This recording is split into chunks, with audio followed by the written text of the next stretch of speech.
ಪ್ರಥಮ ಚಿಕಿತ್ಸೆ ಪ್ರತಿಯೊಬ್ಬನಿಗೂ ಕೂಡ ಮನೆಯಲ್ಲಾಗಲಿ ಅಥವಾ ಮಾರ್ಕೆಟ್ನಲ್ಲಿ ಆಗಲಿ ಅಥವಾ ನಾವು ನಿರಂತರ ಕೆಲಸದಲ್ಲಿರುವಾಗಲಿ ಪ್ರಥಮ ಚಿಕಿತ್ಸೆಯ ಜ್ಞಾನ ಬಹು ಅಗತ್ಯ.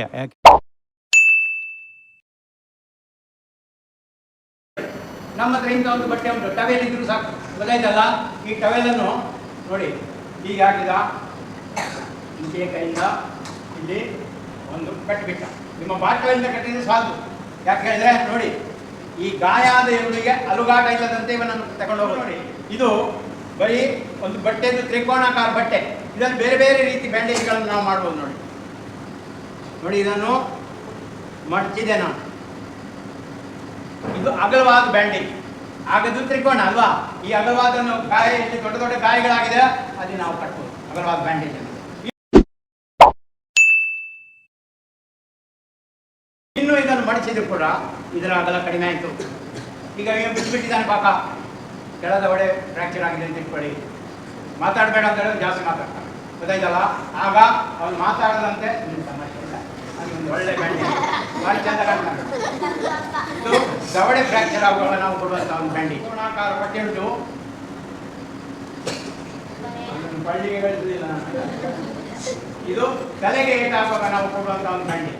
ಇದರಿಂದ ಒಬ್ಬನ ಜೀವ ರಕ್ಷಣೆಯನ್ನು ನಾವು ಮಾಡ್ಬೋದು. ಮನುಷ್ಯನ ಜೀವ ಅತಿ ಪ್ರಾಮುಖ್ಯವಾದ ವಿಷಯ. ಆದರೆ ಪ್ರಥಮ ಚಿಕಿತ್ಸೆ ಅಂದರೆ ಏನು ನೋಡಿ, ಯಾವುದಾದ್ರೊಂದು ವ್ಯಕ್ತಿಗೆ ರೋಗ ಬರುವಾಗ ಅಥವಾ ಆ ವ್ಯಕ್ತಿಗೆ ಅಪಘಾತ ಆಗುವಾಗ ಆ ಸ್ಥಳದಲ್ಲಿ ಯಾರು ವೈದ್ಯರು ಇರುವುದಿಲ್ಲ, ಆಸ್ಪತ್ರೆಯೂ ಇರುವುದಿಲ್ಲ, ನಾವು ಇರ್ತೇವೆ, ರೋಗಿ ಇರ್ತಾನೆ. ನಾವು ಆ ರೋಗಿಗೆ ಆಸ್ಪತ್ರೆಗೆ ಅಥವಾ ವೈದ್ಯರಲ್ಲಿ ಮುಟ್ಟುವವರೆಗೆ ಮಾಡುವಂತಹ ಒಂದು ಉಪಚಾರವನ್ನು ನಾವು ಪ್ರಥಮ ಚಿಕಿತ್ಸೆ. ಮನೆಗೆ ಹೋದರೆ ಬೆಲ್ಲವನ್ನು ನೀರು ಇಟ್ಟಿದ್ರು. ಇವತ್ತು ಪಕ್ಕದ ಮನೆಗೆ ಹೋದರೆ ಸಚಿನ್ ತೆಂಡೂಲ್ಕರ್ ಹಾರ್ಲಿಕ್ಸ್, ಅವ ಸೆಂಚುರಿ ಹೊಡಿತಾನೆ, ಅವ ಬೂಸ್ಟ್ ಕುಡಿಯಲ್ಲ, ಗೊತ್ತಾಯ್ತಲ್ಲ. ನಮಗೆ ಸಕ್ಕರೆ ಆಗಬೇಕು, ಬೆಲ್ಲ ತಿಂದರೆ ಕಪ್ಪಾಗ್ತಾರೆ ಅಂತ ಕೆಲವರು ಹೇಳಿದರು. ಸಕ್ಕರೆ ತಿಂದು ಬಿಡಿಯೋದವರು ನೋಡಲಿಲ್ಲ ನಾನು. ನೋಡಿ, ಬೆಲ್ಲದಲ್ಲಿ 3 ಅಂಶ ಇದೆ ಮಕ್ಕಳೇ, ತಿಳ್ಕೊಳ್ಳಿ. ಬೆಲ್ಲದಲ್ಲಿ 3 ಅಂಶಗಳೇ. ಸಕ್ಕರೆ ಅಂಶ ಇದೆ, ಗ್ಲೂಕೋಸ್, ಅದು ನಮಗೆ ಬೇಕು.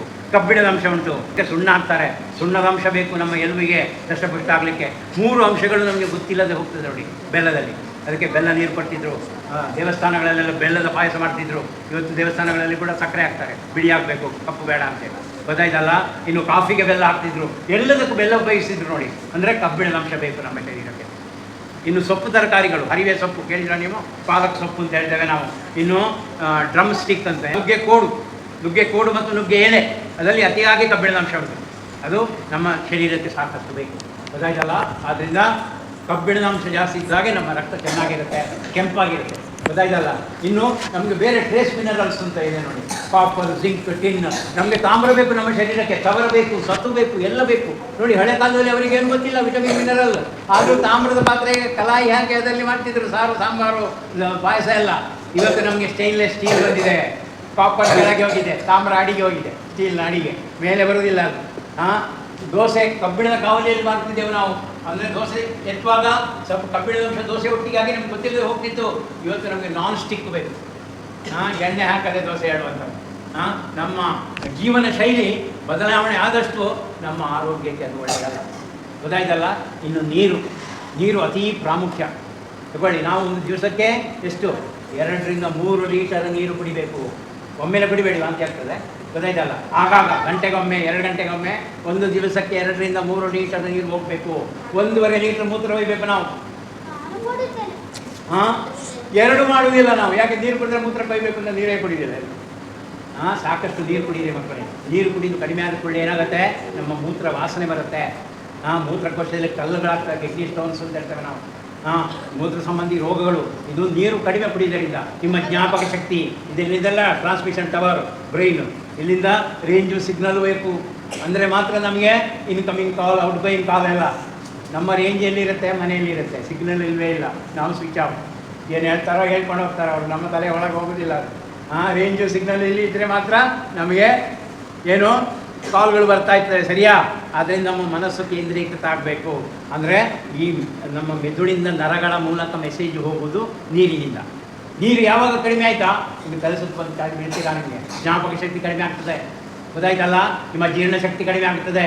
ಎಲ್ಲ ಅಂಗಾಂಗಗಳಿಗೂ ಕೂಡ ನೀರಿನಂಶ ನೋಡಿ 70 ರಿಂದ 80% ನೀರಿನಂಶ ನಮ್ಮ ಮೆದುಳಿಗೆ. ನೀವು ಬೇಗ ಎದ್ದಷ್ಟು ನಿಮಗೆ ವಾತಾವರಣದಲ್ಲಿ ಆಮ್ಲಜನಕ ಹೆಚ್ಚು ಸಿಗ್ತದೆ. ನಮ್ಮ ಶರೀರಕ್ಕೆ 3 ವಸ್ತುಗಳು ಬೇಕು. ಯಾವುದೆಲ್ಲ ಗೊತ್ತುಂಟ? ಒಂದು ಆಹಾರ, ಇನ್ನೊಂದು ಆಮ್ಲಜನಕ, ಮೂರನೇದು ನೀರು. ಆಹಾರ, ಆಮ್ಲಜನಕ, ನೀರು. ಈ ಮೂರರಲ್ಲಿ ಒಂದು ಕಡಿಮೆ ಆದರೂ ಕೂಡ ನಮ್ಮ ಆರೋಗ್ಯ ಸುಸ್ಥಿತಿಯಲ್ಲಿ ಇರುವುದಿಲ್ಲ. ಆಹಾರದಲ್ಲಿ ನಮಗೆ ಮುಖ್ಯ 3 ಅಂಶಗಳು ಬೇಕು ನನಗೆ. ಶರ್ಕರ ಪಿಷ್ಟ, ನೀವೆಲ್ಲ ಶಾಲೆಯಲ್ಲಿ ಓದಿದ್ದನ್ನೇ ನಾನು ಪುನಃ ಹೇಳ್ತಾ ಇರೋದು. ಕಾರ್ಬೋಹೈಡ್ರೇಟ್ ಅಂತ ಹೇಳ್ತೇವೆ ನಾವು, ಗೊತ್ತಾಯ್ತಲ್ಲ? ಅದು ನಮಗೆ ಎನರ್ಜಿ ಗಿವಿಂಗ್, ಶಕ್ತಿ ಕೊಡುವಂಥದ್ದು ಕಾರ್ಬೋಹೈಡ್ರೇಟ್. ಅದಕ್ಕೆ ನೋಡಿ, ಹಳೆ ಕಾಲದಲ್ಲಿ ಬೆಳಗ್ಗೆ ದೋಸೆ ಇಡ್ಲಿ ಎಲ್ಲ ತಿಂತಿದ್ರು. ಈಗೇನು ಪಿಜ್ಜಾ ನೂಡಲ್ಸ್ ಬೇಕು ನಮಗೆ. ಇಡ್ಲಿ ದೋಸೆ ಅಮ್ಮನೇ ತಿನ್ನಬೇಕಷ್ಟೇ ಅಲ್ವಾ? ಮಧ್ಯಾಹ್ನ ಊಟಕ್ಕೂ ಅನ್ನ ಜಾಸ್ತಿ ಯೂಸ್ ಮಾಡ್ತಿದ್ರು, ರಾತ್ರಿ ಊಟಕ್ಕೂ. ಅಂದರೆ ಸಕ್ಕರೆ ಅಂಶ ಇರುವ ವಸ್ತುಗಳು, ಕಾರ್ಬೋಹೈಡ್ರೇಟ್, ಗ್ಲೂಕೋಸ್ ನಮ್ಮ ಶರೀರಕ್ಕೆ ಶಕ್ತಿಯನ್ನು ಕೊಡುವಂಥದ್ದು. ಎರಡನೇದು ಸಾರಜನಕ, ಪ್ರೋಟೀನ್ಸ್ ಅಂತ ಹೇಳ್ತೇವೆ ನಾವು.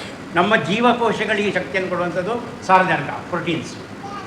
ಅದು ನಿಮ್ಮ ದ್ವಿದಳ ಧಾನ್ಯಗಳು, ಬೇಳೆ, ತೊಗರಿ ಬೇಳೆ, ಹಸರು ಎಲ್ಲ ಬೇಳೆಗಳಿದೆಯಲ್ಲ, ಇದರಲ್ಲಿ ಮತ್ತು ಸೊಪ್ಪು ತರಕಾರಿಗಳಲ್ಲಿ ಇದೆ ಯಾವುದು ಸಾರಜನಕ. ನಮಗೆ ಬೇಕಾಗಿದ್ದು ಬರೀ 10ರಿಂದ 15% ಅಷ್ಟೇ. ಕೊನೆಯದು ಕೊಬ್ಬಿನ ಅಂಶ, ಫ್ಯಾಟ್ ಅಂತ ಹೇಳ್ತೇವೆ ನಾವು. ಅದು ಬರೀ 10ರಿಂದ 20. ನಿಮ್ಮ ತುಪ್ಪ ಇರಲಿ, ಮೊಸರು ಇರಲಿ, ಎಲ್ಲ ನಿಮ್ಮ ಬೇಕರಿ ಐಟಮ್ ಸಿಗ್ತಾವಲ್ಲ, ಬ್ರೆಡ್ಡು, ಬಿಸ್ಕೆಟು ಎಲ್ಲ, ಅದರಲ್ಲೆಲ್ಲ ಹಿಡನ್ ಫ್ಯಾಟ್ ಅಂತ ಹೇಳ್ತೇವೆ ನಾವು. ನಮಗೆ ಗೊತ್ತಿಲ್ಲದ ಕೊಬ್ಬಿನ ಅಂಶ ಉಂಟು. ಇವತ್ತು ನಿಷ್ಪತ್ತಿ ಉಲ್ಟಾಗಿ ಹೋಗಿದೆ. ನಾವೆಲ್ಲ 50ರಿಂದ 60% ಕೊಬ್ಬು ತಿಂತಾ ಇದ್ದೇವೆ. ಬಿಸ್ಕೆಟ್ ಆಗಲಿ, ಬ್ರೆಡ್ ಆಗಲಿ, ಪಿಜ್ಜಾ ಆಗಲಿ, ಬರ್ಗರ್ ಆಗಲಿ, ನಮಗೆ ಅದು ಇಷ್ಟ. ಕೊಬ್ಬಿದಾನೆ ನೋಡುವ ಅಂತ ಹೇಳ್ತಾರೆ ಅಲ್ವಾ? ಕೊಬ್ಬು ಬಂದಿದೆ ಅವನಿಗೆ. ಅದರಿಂದ ಕೊಬ್ಬು ಬಂದ ಕೂಡಲೇ ಏನಾಗ್ತದೆ? ಬ್ಲಡ್ ಪ್ರೆಷರ್ ಬರ್ತದೆ, ಡಯಾಬಿಟಿಸ್ ಬರುತ್ತೆ, ಎಲ್ಲ ಕಾಯಿಲೆಗಳು ಕೊಬ್ಬಿನೊಟ್ಟಿಗೆ ಬರ್ತದೆ. ಮತ್ತು ಕೊಬ್ಬನ್ನು ಕರಗಿಸಲಿಕ್ಕೆ ಜಾಸ್ತಿ ವ್ಯಾಯಾಮ ಮಾಡಬೇಕು ನಾವು. ತಿನ್ಲಿಕ್ಕೆ ಜಾಸ್ತಿ ತಿಂತೇವೆ, ವ್ಯಾಯಾಮ ಕಡಿಮೆ ಮಾಡ್ತೇವೆ ನಾವು. ಆದ್ದರಿಂದ ಈ 3 ಅಂಶಗಳು ನಮ್ಮ ಆಹಾರದಲ್ಲಿ 3 ನಿಷ್ಪತ್ತಿಯಲ್ಲಿ ಇರಬೇಕು. ಯಾವುದು? ಸಕ್ಕರೆ ಅಂಶ ಇರುವ ವಸ್ತುಗಳು, ಸಾರಜನಕ ಮತ್ತು ಕೊಬ್ಬು. ಇನ್ನು ವಿಟಮಿನ್ಸ್ ಅಂತ ಹೇಳ್ತೇವೆ. ನಮ್ಮ ಶರೀರಕ್ಕೆ ಕೆಲವು ಜೀವಸತ್ವಗಳು, ಜೀವಾತು ಅಂತ ಹೇಳ್ತೇವೆ ನಾವು. ವಿಟಮಿನ್ ಎ ಬೇಕು ನಮಗೆ. ಯಾಕೆ? ಕಣ್ಣಿನ ದೃಷ್ಟಿ ಚೆನ್ನಾಗಿರುತ್ತೆ, ನಾವು ಚೆನ್ನಾಗಿ ನೋಡಬೇಕು, ಬಣ್ಣದ ವಸ್ತುಗಳನ್ನು ನೋಡಬೇಕು ಅಂದರೆ ನಮಗೆ ವಿಟಮಿನ್ ಎ ಬೇಕು. ಯಾವಾಗ ನಮಗೆ ವಿಟಮಿನ್ ಎ ಕಡಿಮೆ ಆಗ್ತದೋ ಸಂಜೆ ಕಣ್ಣು ಕಾಣುವುದಿಲ್ಲ ನಮಗೆ. ನೈಟ್ ಬ್ಲೈಂಡ್ನೆಸ್ ದೊಡ್ಡ ರೋಗ ಅದು, ಗೊತ್ತಾಯ್ತಲ್ಲ? ವಿಟಮಿನ್ ಎ ಕೊರತೆ. ವಿಟಮಿನ್ ಎ ಏನು ಮಾಡುತ್ತೆ ಅಂತ ಹೇಳಿದ್ರೆ ನಮ್ಮ ಕಣ್ಣಿನ ದೃಷ್ಟಿಯನ್ನು ಚೆನ್ನಾಗಿಡುತ್ತೆ, ನಮಗೆ ಬಣ್ಣದ ವಸ್ತುಗಳನ್ನು ನೋಡಲಿಕ್ಕೆ ಅನುಕೂಲ ಮಾಡಿಕೊಡುತ್ತೆ. ನಮ್ಮ ಶರೀರದಲ್ಲಿ ರೋಗ ನಿರೋಧಕ ಶಕ್ತಿ, ರೋಗವನ್ನು ಬಾರದಂತೆ ಮಾಡುವಂಥದ್ದು ಕೂಡ ವಿಟಮಿನ್ ಎ ಮಾಡುತ್ತೆ. ಯಾವುದಲ್ಲೆಲ್ಲ ಉಂಟು? ಬಣ್ಣದ ತರಕಾರಿಗಳು, ನೀವು ಬೀಟ್ರೂಟ್ ತಗೊಳ್ಳಿ, ಕ್ಯಾರೆಟ್, ಮಾವಿನ ಹಣ್ಣು, ಹಣ್ಣು ಹಂಪಲು, ಎಲ್ಲ ಬಣ್ಣದ ವಸ್ತುಗಳಲ್ಲಿ ವಿಟಮಿನ್ ಎ ಉಂಟು. ಅದನ್ನು ಸಾಕಷ್ಟು ಪ್ರಮಾಣದಲ್ಲಿ ನಮ್ಮ ಆಹಾರದಲ್ಲಿ ತಗೊಳ್ಬೇಕು ನಾವು. ಬಿ ಕಾಂಪ್ಲೆಕ್ಸ್ ಅಂತ ಹೇಳ್ತೇವೆ ನಾವು. ಬಿ ಜೀವಾತು ನಮ್ಮ ನರಗಳಿಗೆ ಶಕ್ತಿ ಕೊಡುವಂಥದ್ದು, ನಮಗೆ ಜ್ಞಾಪಕ ಶಕ್ತಿ ಕೊಡುವಂಥದ್ದು, ಮೆಮರಿ ಅಂತ ಹೇಳ್ತೇವೆ ನಾವು. ಜ್ಞಾಪಕ ಶಕ್ತಿ ಜಾಸ್ತಿ ಆಗಬೇಕಿದ್ರೆ ವಿಟಮಿನ್ ಬಿ ತಗೊಳ್ಬೇಕು.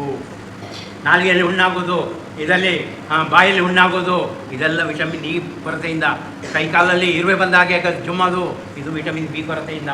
ನೋಡಿ, ಯಾವ ವಸ್ತುದಲ್ಲಿ ಉಂಟೋ ಅದನ್ನು ನಾವು ತಗೊಳ್ಳೋದಿಲ್ಲ ಯಾವಾಗಲೂ ಅಲ್ವಾ? ಕುಚ್ಚಲಕ್ಕಿ ಗಂಜಿ ಈಗ ಯಾರು ಊಟ ಮಾಡೋದಿಲ್ಲ. ಈಗೆಲ್ಲ ಇಂಗ್ಲೀಷ್ ಮೀಡಿಯಮ್, ವೈಟ್ ರೈಸ್. ನಮಗೆ ಬಿಳಿ ಅಕ್ಕಿ ಬೇಕು, ಕೆಂಪಕ್ಕಿ ಬೇಡ. ಕುಚ್ಚಲಕ್ಕಿಯಲ್ಲಿ ಬಿ ಕಾಂಪ್ಲೆಕ್ಸ್ ಉಂಟು. ಅದನ್ನು ಸಾಕಷ್ಟು ತಗೊಂಡ್ರೆ ನಮ್ಮ ನರಗಳಿಗೆ ಶಕ್ತಿ ಬರ್ತದೆ, ಜ್ಞಾಪಕ ಶಕ್ತಿ ವರ್ಧನೆ ಆಗ್ತದೆ, ಕೈಕಾಲು ನೋವು ಕಡಿಮೆ ಆಗ್ತದೆ, ಗೊತ್ತಾಯ್ತಲ್ಲ? ಇನ್ನು ನಿಮ್ಮ ಮೊಳಕೆ ಬರುವ ಕಾಳುಗಳು, ನೀವು ಹೆಸರು ಕಾಳು, ಕಡಲೆಕಾಳು ನೆನೆಸಿ ಸ್ವಲ್ಪ ಹೊತ್ತಿಟ್ಟ ಮೇಲೆ ಬಿಳಿ ಒಂದು ಇದು ಬರ್ತದೆ ನೋಡಿ, ಮುಂಗೆ ಅಂತ ಹೇಳ್ತೇವೆ ನಾವು. ಅದರಲ್ಲಿ ಬಿ ಕಾಂಪ್ಲೆಕ್ಸ್ ಉಂಟು. ಮಜ್ಜಿಗೆಯಲ್ಲಿ ಉಂಟು. ಹಳೆ ಕಾಲದಲ್ಲಿ ನೋಡಿ ಮಜ್ಜಿಗೆ ಕಡಿತಿದ್ರು, ನೀವು ದೂರಿಂದ ಗೊತ್ತಾಗ್ತಿತ್ತು ಅಲ್ಲಿ ಮನೆ ಉಂಟು, ಮಜ್ಜಿಗೆ ಕಡಿಗೆ ಮೊಸರು ಕಡಿತಾ ಇದ್ದಾರೆ ಅಂತ. ಇವತ್ತು ಮಿಕ್ಸಿ ಬಂದಿದೆ, ನಮಗೆ ಮೊಸರು ಕಡಿಲಿಕ್ಕಿಲ್ಲ, ಮಿಕ್ಸಿಯಲ್ಲಿ ಬೆಣ್ಣೆ ಮಿಕ್ಸ್ ಆಗ್ತದೆ, ಫ್ಯಾಟ್, ಕೊಬ್ಬಿನಂಶ ಜಾಸ್ತಿ ಹೋಗ್ತದೆ. ಆದ್ದರಿಂದ ಮಜ್ಜಿಗೆಯಲ್ಲಿ ಬಿ ಕಾಂಪ್ಲೆಕ್ಸ್ ಉಂಟು. ಇನ್ನು ವಿಟಮಿನ್ ಸಿ ಅಂತ ಹೇಳ್ತೇವೆ ನಾವು. ಸಿ ಜೀವಾತ್ ಬೇಕು ನಮಗೆ. ಯಾಕೆ ಗೊತ್ತುಂಟ? ಎಲ್ಲಿ ಹಲ್ಲುಗಳ ಒಸಡುಗಳಲ್ಲಿ ರಕ್ತಸ್ರಾವ ಆಗೋದು, ಸ್ಕರ್ವಿ ಅಂತ ಹೇಳ್ತೇವೆ ನಾವು, ಅದು ವಿಟಮಿನ್ ಸಿ ಕೊರತೆಯಿಂದ. ಇನ್ನೊಂದು ವಿಟಮಿನ್ ಸಿ ಕೆಲಸ ಮಾಡ್ತದೆ, ಏನು ಗೊತ್ತುಂಟೋ? ನಮ್ಮ ಶರೀರಕ್ಕೆ ರೋಗ ನಿರೋಧಕ ಶಕ್ತಿಯನ್ನು ಕೊಡುವಂಥದ್ದು. ಇನ್ನು ಮೂರನೇದು, ನಮ್ಮ ಶರೀರಕ್ಕೆ ಕಬ್ಬಿಣದ ಅಂಶ ಬೇಕು. ಕಬ್ಬಿಣ ತಿನ್ನಲಿಕ್ಕೆ ಹೋಗಬೇಡಿ. ನಮ್ಮ ರಕ್ತ ಕೆಂಪಲ್ವಾ, ರಕ್ತಕ್ಕೆ ಕೆಂಪು ಬಣ್ಣ ಕೊಡೋದು ಕಬ್ಬಿಣ, ಹಿಮೋಗ್ಲೋಬಿನ್ ಅಂತ ಹೇಳ್ತಾರೆ. ಇಲ್ಲ, ನಿಮ್ಮ ಪಾಠ ಪುಸ್ತಕದಲ್ಲಿ ಇರುವ ವಿಷಯನೇ ನಾನು ಹೇಳ್ತಾ ಇರೋದು. ಹೀಮ್ ಅಂದರೆ ಕಬ್ಬಿಣದ ಅಂಶ, ಗ್ಲೋಬಿನ್ ಅಂದರೆ ಪ್ರೋಟೀನ್ ಅಂಶ. ಯಾವಾಗ ಹಿಮೋಗ್ಲೋಬಿನ್ ನಮ್ಮ ಶರೀರದಲ್ಲಿ ಕಡಿಮೆ ಆಯಿತು ನಾವು ಬಿಳಿ ಆಗ್ತೇವೆ. ಬಿಳಿ ಆದರೆ ನೋಡ್ಲಿಕ್ಕೆ ಚಂದ, ಅದೊಂದು ರೋಗ. ಅಂದರೆ ರಕ್ತದಲ್ಲಿ ಕಬ್ಬಿಣದ ಅಂಶದ ಕೊರತೆ, ಸುಸ್ತಾಗ್ತೇವೆ, ವೀಕ್ ಆಗ್ತದೆ, ಹಾರ್ಟ್ ವೀಕ್ ಆಗ್ತದೆ, ಕೈಕಾಲು ಬಗ್ತದೆ. ಇದೆಲ್ಲ ಬಿ ಕಾಂಪ್ಲೆಕ್ಸ್ ಕೊರತೆಯಿಂದ. ಗೊತ್ತಾಯ್ತಲ್ಲ? ವಿಟಮಿನ್ ಸಿ 3 ರೀತಿಯಲ್ಲಿ ಕೆಲಸ ಮಾಡ್ತದೆ ಅಂತ ಹೇಳಿದ. ಏನು? ಒಂದು, ಹಲ್ಲಿನ ಒಸಡುಗಳನ್ನು ಗಟ್ಟಿ ಮಾಡೋದು. ಎರಡನೇದು, ರೋಗ ನಿರೋಧಕ ಶಕ್ತಿ. ಮೂರನೇದು, ಶರೀರದಲ್ಲಿ ಕಬ್ಬಿಣದ ಅಂಶವನ್ನು ಹೀರಿಕೊಡೋದು, ವಿಟಮಿನ್ ಸಿ. ಯಾವುದರಲ್ಲಿ ಉಂಟು? ನೆಲ್ಲಿಕಾಯಿ. ನೋಡಿದಿರ ನೀವು ನೆಲ್ಲಿಕಾಯಿ? ಯಾರು ಎಲ್ಲಿ ಕಾಣಲಿಕ್ಕೆ ಸಿಗೋದಿಲ್ಲ ಈಗ. ನಾವೆಲ್ಲ ಕಲ್ಲು ಹೊಡೆದು ಬೆಳೆಸಿ ನೆಲ್ಲಿಕಾಯಿ ತಿಂದು ಹೋಗ್ತಿದ್ದೆವು. ಅದರಲ್ಲಿ ವಿಟಮಿನ್ ಸಿ ಉಂಟು. ಲಿಂಬೆ ಹುಳಿಯಲ್ಲಿ ವಿಟಮಿನ್ ಸಿ ಉಂಟು. ನೀವು ನೋಡಿ, ಲಿಂಬೆ ಹುಳಿ ಬೇಕಿದ್ರೆ 3-4 ಅಂಗಡಿಗೆ ಹೋಗ್ಬೇಕಲ್ವಾ? ನಾನು ಕೊನೆ ಅಂಗಡಿ ಹೇಳ್ತಾನೆ 10 ರೂಪಾಯಿಗೆ 2 ಸಾವಿರ ಅಂತ. ಬೇಡ ಅಂತ ವಾಪಸ್ ಬರ್ತೇವೆ ನಾವು. ಲಿಂಬೆ ಹುಳಿ ತಗೊಳ್ಳೋದು ಯಾರು ಗೊತ್ತುಂಟಾ? Rickshaw driver, lorry driver, bus driver 5 ಹಿಡ್ಕೊಂಡು ಹೋಗ್ತಾರೆ ಅವರು. 4 ಚಕ್ರದಡಿಗೆ 4 ಇಡ್ತಾರೆ, ಒಂದು ಎದುರು ತೂಕ ಹಾಕ್ತಾರೆ. ನಿಮ್ಮ ಎಲ್ಲ ಆಗಲ್ಪಾಡಿ ಮಾರ್ಪಣಕ್ಕೆಲ್ಲ ರೋಡ್ಗಳು ಗಟ್ಟಿಯಾಗಿದೆ. ಯಾಕೆ? ದಿನ ವಿಟಮಿನ್ ಸಿ ಸಿಗ್ತಾ ಇದೆ ಅದಕ್ಕೆ. ನಮಗೆ ಶರ್ಬತ್ ಮಾಡಲಿಕ್ಕೆ ಸಿಗೋದಿಲ್ಲ ಅಲ್ವಾ? ಯಾವುದಲ್ಲಿ ಉಂಟೋ ಅದು ನಾವು ತಗೊಳ್ಳೋದಿಲ್ಲ, ಯಾವುದಲ್ಲಿ ಇಲ್ವೋ ಅದು ನಮಗೆ ಬೇಕು. ಗೊತ್ತಾಯ್ತಲ್ಲ? ವಿಟಮಿನ್ ಸಿ ನಿಮ್ಮ ಯಾವುದು ಆರೆಂಜು, ಕಿತ್ತಳೆ ಹಣ್ಣು, ಮೂಸಂಬಿ ಇದೆಲ್ಲ ಫಲವಸ್ತುಗಳಲ್ಲಿ ವಿಟಮಿನ್ ಸಿ ಇದೆ. ವಿಟಮಿನ್ ಸಿ ತಗೊಂಡಿದ್ದರಿಂದ ನಮ್ಮ ಹಲ್ಲಿನ ಒಸಡು ಗಟ್ಟಿಯಾಗ್ತದೆ, ನಮ್ಮ ರೋಗ ನಿರೋಧಕ ಶಕ್ತಿ ಜಾಸ್ತಿ ಆಗ್ತದೆ, ಮತ್ತು ನಮ್ಮ ಶರೀರಕ್ಕೆ ಕಬ್ಬಿಣದ ಅಂಶವನ್ನು ಹೀರಿಕೊಳ್ಳಲಿಕ್ಕೆ ವಿಟಮಿನ್ ಸಿ ಸಹಾಯ ಮಾಡುತ್ತೆ. ಇನ್ನು ವಿಟಮಿನ್ ಡಿ ಅಂತ ಹೇಳ್ತೇವೆ ನಾವು, ಡಿ ವಿಟಮಿನ್. ನೋಡಿ, ಡಿ ಶಬ್ದಗಳು ಬರುವ ಶಬ್ದಗಳೆಲ್ಲ ಒಳ್ಳೆಯದಲ್ಲ. ಯಾಕೆ ಗೊತ್ತುಂಟ? ಡಯಾಬಿಟೀಸ್, ಡ್ರಗ್ಸ್, ಡ್ರಿಂಕ್ಸ್, ಡಾಕ್ಟರ್ ಕೂಡ ಕೆಟ್ಟವರೇ. ಗೊತ್ತಾಯ್ತಲ್ಲ? ಡಿಯಲ್ಲಿ ಒಂದು ಒಳ್ಳೆಯದು ಅಂತ ಹೇಳಿದರೆ ವಿಟಮಿನ್ ಡಿ. ವಿಟಮಿನ್ ಡಿ ನಮಗೆ ಸಾಕಷ್ಟು ಇದ್ದರೆ ನಮ್ಮ ಎಲುಬುಗಳು ಕಷ್ಟಪಟ್ಟಾಗ್ತದೆ. ಆದರೆ ನಮಗೆ ಬೆಳಗ್ಗೆದ್ದು ಬಿಸಿಲಿಗೆ ನಿಲ್ಲಲಿಕ್ಕೆ ಪುರ್ಸೊತ್ತಿಲ್ಲ. ಅದಕ್ಕೆ ನೋಡಿ, ಈಗ ಸಂಧ್ಯಾ ವಂದನೆ, ಸೂರ್ಯಾರ್ಘ್ಯ ಪ್ರಧಾನ, ಸೂರ್ಯ ನಮಸ್ಕಾರ, ಸೂರ್ಯ ಮೇಲೆ ಬಂದ ಮೇಲೆ ಸೂರ್ಯನ ಬಿಸಿಲು ನಮ್ಮ ಮೈ ಮೇಲೆ ಬಿದ್ದ ಕೂಡಲೇ ನಮ್ಮ ಮೈಯಲ್ಲಿ ವಿಟಮಿನ್ ಡಿ ಉತ್ಪನ್ನ ಆಗುತ್ತೆ.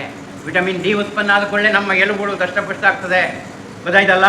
ನಮಗೆ ರೋಗ ನಿರೋಧಕ ಶಕ್ತಿ ಬರ್ತದೆ. ನಮ್ಮಲ್ಲಿ ಡಯಾಬಿಟೀಸ್, ಈಗ ಲೇಟೆಸ್ಟ್ ರಿಸರ್ಚ್ನಲ್ಲಿ ಹೇಳ್ತಾರೆ, ಸಕ್ಕರೆ ಕಾಯಿಲೆಯನ್ನು ನಿಯಂತ್ರಣ ಮಾಡೋದು ಕೂಡ ವಿಟಮಿನ್ ಡಿ ಮಾಡ್ತದೆ ಅಂತೇಳಿ. ಆದರೆ ನಮಗೆ ಬೆಳಗ್ಗೆ ಪುರ್ಸೊತ್ತಿಲ್ಲ ಬಿಸಿಲಿಗೆ ನಿಲ್ಲಲಿಕ್ಕೆ ಅಲ್ವಾ? ನಾವು ಹೇಳುವಾಗಲೇ 9 ಗಂಟೆ ಆಗುತ್ತೆ. ನಾವು ಚಂದ್ರವಂಶದವರಲ್ಲ, ಸೂರ್ಯವಂಶದವರು. ಇನ್ನು ನಾನು ಕೆಲವು ಶಾಲೆಗೆ ಹೋಗುವಾಗ ಅವ ಹೇಳ್ತಾನೆ, ಹುಡುಗ, ನನ್ನ ಮಮ್ಮಿ ನನಗೆ ರಾತ್ರಿ ಸ್ಕೂಲ್ ಯೂನಿಫಾರ್ಮ್ ಹಾಕಿ ಮಲಗಿಸ್ತಾಳೆ ಅಂತ. ಅಂದರೆ ಬೆಳಗ್ಗೆ ಕೆಲಸ ಇಲ್ಲ, ಸೀದಾ ಸ್ಕೂಲಿಗೆ ಹೋಗುದೇವ. ಸಾಕಷ್ಟು ಬೆಳಗಿನ ಬಿಸಿಲಿಗೆ ನಮ್ಮ ಮೈಯನ್ನು ಒಡ್ಡಿದರೆ ನಮ್ಮ ಮೈಯಲ್ಲಿ ವಿಟಮಿನ್ ಡಿ ಉತ್ಪಾದನೆ ಆಗುತ್ತೆ. ಇನ್ನು ತಲೆ ತೆಗೆದು ಬಿದ್ದ ಅಂತ ಇಟ್ಕೊಳ್ಳಿ. ಬಿದ್ದದ್ದು 2 ಕಾರಣದಿಂದ. ಏನು ಗೊತ್ತುಂಟ? ಸುಮಾರು ಹೊತ್ತು ನಾವು ನಿಂತರೆ ನಮ್ಮ ಬ್ಯಾಲೆನ್ಸ್ ಹೋಗ್ತದೆ, ನಾವು ಟೈಮ್ ಬಿಡ್ತೇವೆ. ಅಂಥ ವ್ಯಕ್ತಿಗೆ, ಅಥವಾ ಬೆಳಗ್ಗೆ ನಮಗೆಲ್ಲ ನೆನಪಿರ್ತದೆ, ಬೆಳಗ್ಗೆ ತಿಂಡಿ ತಿನ್ನಲಿಕ್ಕೆ ಬರ್ತೋಗ್ತದೆ ಅಲ್ವಾ? ಶಾಲೆ ಬಂದ ಕೂಡ ನೆನಪಾಗುತ್ತೆ, ತಲೆ ಬರೋ, ಬೆಳಗ್ಗೆ ಇಡ್ಲಿ ತಿನ್ನಲಿಲ್ಲ ನಾನು, ತಲೆ ತೆಗೆದು ಬೀಳ್ತಾರೆ ಮಕ್ಕಳು. ಅಂಥ ಸಂದರ್ಭದಲ್ಲಿ ಅವು ಬಿದ್ದಿದ್ದಾನೆ, ಅವನು ತಲೆ ಕಾಲ್ನಡಿಗೆ ಒಂದು ತಲೆ ನಿಂತ್ಕೊಳ್ಳಿ, ಸ್ವಲ್ಪ ಎತ್ತರ ಮಾಡಿ ಕಾಲನ್ನ ಮಲಗಿಸಿ, ಕಾಲು ಸ್ವಲ್ಪ ಎತ್ತರ ಮಾಡಿಕೊಳ್ಳೆ, ಮೆದುಳಿಗೆ ರಕ್ತಸ್ರಾವ ಜಾಸ್ತಿ ಆಗ್ತದೆ. ಅವ ಕೃತಿಗೆ ಬರ್ತಾನೆ, ಹುಷಾರಾಗ್ತಾನೆ, ಹೇಳ್ತಾನೆ, ಬೆಳಗ್ಗೆ ತಿನ್ನಲಿಲ್ಲ, 2 ಇಡ್ಲಿ ತಂದ್ಕೊಡು, ನಾನು ಹುಷಾರಾಗ್ತೇನೆ. ಸೊ ಪ್ರಥಮ ಚಿಕಿತ್ಸೆ ಇಂಥ ಕೆಲವು ಸಣ್ಣ ಪುಟ್ಟ ವಿಷಯಗಳನ್ನು ನಾವು ಕಲ್ತ್ಕೊಂಡ್ರೆ ಅವನ ಜೀವರಕ್ಷಣೆಯನ್ನು ಮಾಡ್ಬೋದು. ನಾವು ಅವನ ರೋಗವನ್ನು ಅರ್ಧಕ್ಕೆ ನಿಯಂತ್ರಣಕ್ಕೆ ತರ್ಬೋದು. ಗೊತ್ತಾಯ್ತಲ್ಲ? ಇನ್ನೂ ಜಾಸ್ತಿ ಸಮಯ ನಾನು ತಗೊಳ್ಳೋದಿಲ್ಲ. ನಾನು ಒಂದು ಪುಸ್ತಕ ಉಂಟು,